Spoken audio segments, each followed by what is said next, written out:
तो पिछले एपिसोड में हमने देखा किम ऑफिसर को बताता है कैसे इसकी शुरुआत हुई थी। उसके बाद हमें 3 महीने पहले का टाइम दिखाया जाता है जहां पर एक रेस्टोरेंट में शेरिफ की मीनू नाम के गैंगस्टर के साथ फाइट होती है, लेकिन पुलिस आने की वजह से उन्हें वो फाइट वहां पर ही रोकनी पड़ती है।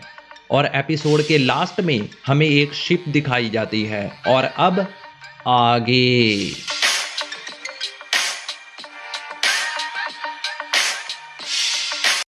तो एपिसोड की स्टार्टिंग में हम एक शिप को देखते हैं जिसको रोकने के लिए कोरिया के कोस्ट गार्ड्स वार्निंग दे रहे होते हैं, लेकिन कई बार वार्निंग देने के बाद भी उस बोट से कोई भी आंसर नहीं आता। दो कोस्ट गार्ड आपस में बात कर रहे होते हैं। मुझे लगता है ये बोट खाली है, क्या हम इस बोट को कैप्चर कर लें? हम प्रोटोकॉल को फॉलो करेंगे।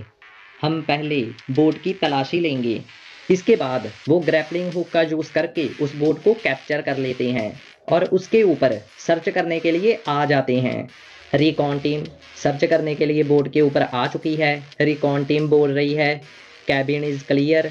तभी एक ऑफिसर बोलता है तुम जाकर स्टोरेज रूम देखो। एक कोस्ट गार्ड अपना हेलमेट उतारते हुए कहता है इतनी ज़्यादा गर्मी है, ये रात को ही होना था और ये बोट आई कहाँ से है?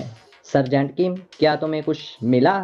सर्जेंट बोलता है नहीं, जहाँ पर कुछ भी नहीं है। तभी वो एक रूम के अंदर टॉर्च को जगाकर देखता है, उसे वहां पर कुछ दिखता है और वो कहता है हाँ ये क्या चीज है? तभी वो जॉम्बी उस पर अटैक करता है और उसकी आवाज सुनकर बाकी के कोस्ट गार्ड्स भी उसकी तरफ आते हैं। ये क्या चीज है, जल्दी से इसे जहां से हटाओ। उनके बहुत ज्यादा जोर लगाने पर भी वो उसे नहीं छोड़ता। कोस्ट गार्ड्स उसके ऊपर लाते ही लाते बजा देते हैं, लेकिन इसका भी कोई फायदा नहीं होता। उस जॉम्बी ने सर्जेंट का आधा फेस ही फाड़ दिया होता है। एक कोस्ट गार्ड उसे दूर करने के लिए एक लोहे की रॉड से उसके फेस पर अटैक करता है और कहता है यू बास्टर्ड। जहां से साइड जॉम्बी को थोड़ा सा दूर करने के बाद वो सर्जेंट किम से पूछता है क्या तुम ठीक हो? सर्जेंट किम अभी भी दर्द से चिल्ला रहा होता है।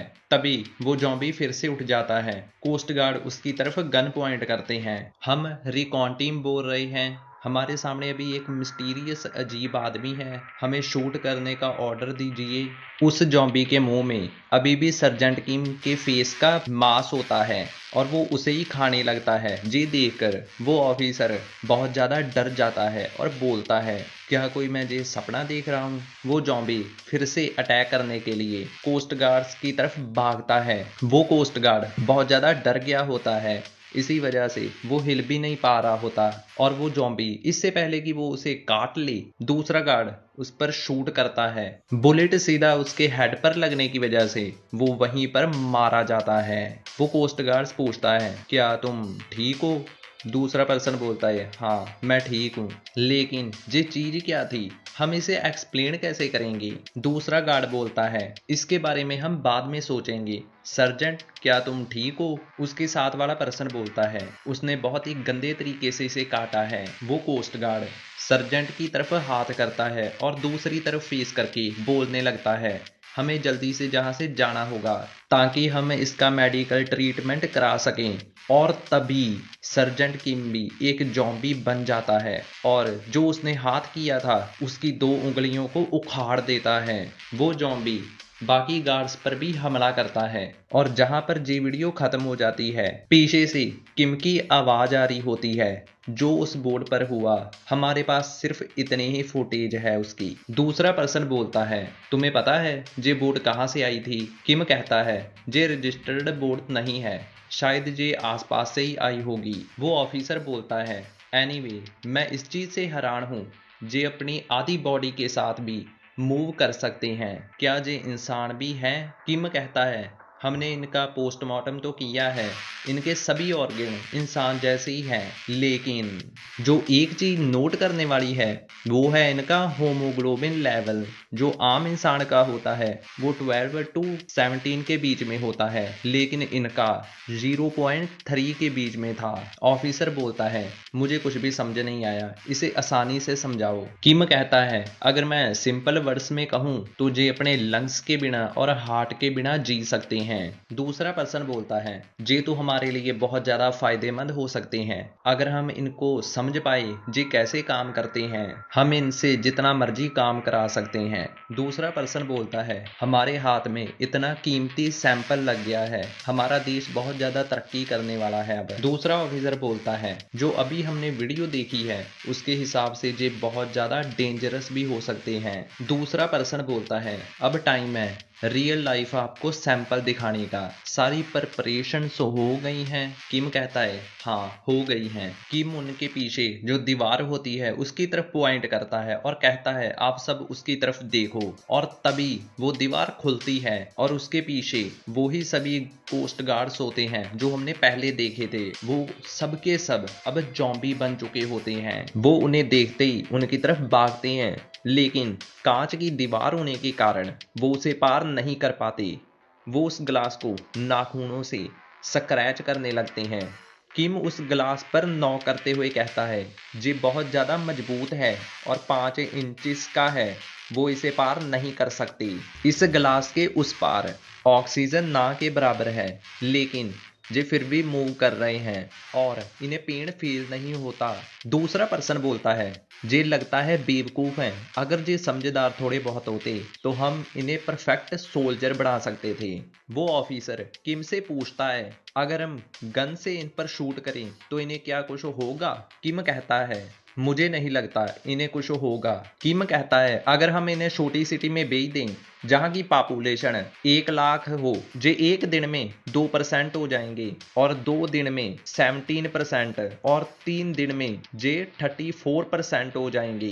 दूसरा पर्सन कहता है तुम्हारा बड़ी सिटी के बारे में क्या ख्याल है जहां की पॉपुलेशन 1 करोड़ हो? किम कहता है एक दिन में जे 47% हो जाएंगे, 2 दिन में 67% और 3 दिन में 70%। इनके इतनी तेजी से बढ़ने के 2 कारण होंगे। पहला होगा पॉपुलेशन डेंसिटी, दूसरा है जे हर दिन 12 मील चलते हैं। दूसरा पर्सन बोलता है जे न्यूक्लियर बॉम्ब से भी ज्यादा यूजफुल है हमारे लिए, क्या इनकी कोई वीकनेस है? किम कहता है इनकी बॉडी पर कितनी भी इंजरीज हो जाएं इन्हें कोई फर्क नहीं पड़ेगा, लेकिन जैसे ही इनका ब्रेन डिस्ट्रॉय होगा जे अपने आप मर जाएंगे। एक और तरीका है जब -67 पर टेम्परेचर जाता है जे मूव करना बंद कर देते हैं। ऑफिसर कहता है तो -67 डिग्री पर जे काम करना बंद कर देते हैं तो कोई बात नहीं, तुम बस ये बताओ इन्हें हम अपने कंट्रोल में कैसे कर सकते हैं। किम कहता है सर जैसे आपने वीडियो में देखा इन्हें कंट्रोल करना बहुत ही ज्यादा मुश्किल है। वो ऑफिसर कहता है तुम्हें 2 साल का टाइम दिया जाता है, 2 साल के अंदर इनकी वैक्सीन बनाओ, तुम्हें जो चाहिए वो मिलेगा। सीन दूसरी तरफ एक रोड पर जाता है जहां पर एक ट्रक जा रहा होता है और उसके आगे पीछे कार्स जा रही होती हैं। कार में किम बैठा होता है। किम सोच रहा होता है मुझे क्या करना चाहिए, क्या मैं ठीक कर भी रहा हूं या नहीं। जैसे ही वैक्सीन बन जाएगी हम इनको पूरी दुनिया में फैला देंगे, क्योंकि वैक्सीन की फिर कीमतें बहुत ज्यादा बढ़ जाएंगी। क्या मैं सही कर रहा हूँ? किम सोचता है नहीं मैं ठीक कर रहा हूँ, मैं बहुत ज्यादा हार्ड वर्क करूंगा, ये मेरे लिए एक अपॉर्चुनिटी है। तभी हम देखते हैं रोड पर किसी ने ट्रैप लगाया होता है। जैसे ही कार उसके ऊपर आती है उसके टायर फट जाते हैं। किम कहता है ये क्या हुआ? दूसरी तरफ एक पर्सन अपनी कार से उतरता है और सिगरेट मुंह में लगाता है। कहता है तो बारिश हो रही है और जी और कोई नहीं मीनू होता है। अब इसका पूरा नाम बताया जाता है, इसका पूरा नाम होता है मीनूगो कैंग और जे मानाबाई क्लैन का 3रे नंबर का बंदा होता है। और मीनू कहता है चलो जल्दी से इसे यहीं पर खत्म करते हैं, और जहीं पर हमारा एपिसोड खत्म हो जाता है। नेक्स्ट चैप्टर में लगता है जॉम्बीज की भी एंट्री होने वाली है, ये देखने में मजा आएगा। मीनू गैंगस्टर का रिएक्शन कैसा होता है जॉम्बीज को देखकर। अगर वीडियो अच्छी लगी तो लाइक कर दो, टारगेट रखते हैं 5 लाइक्स का।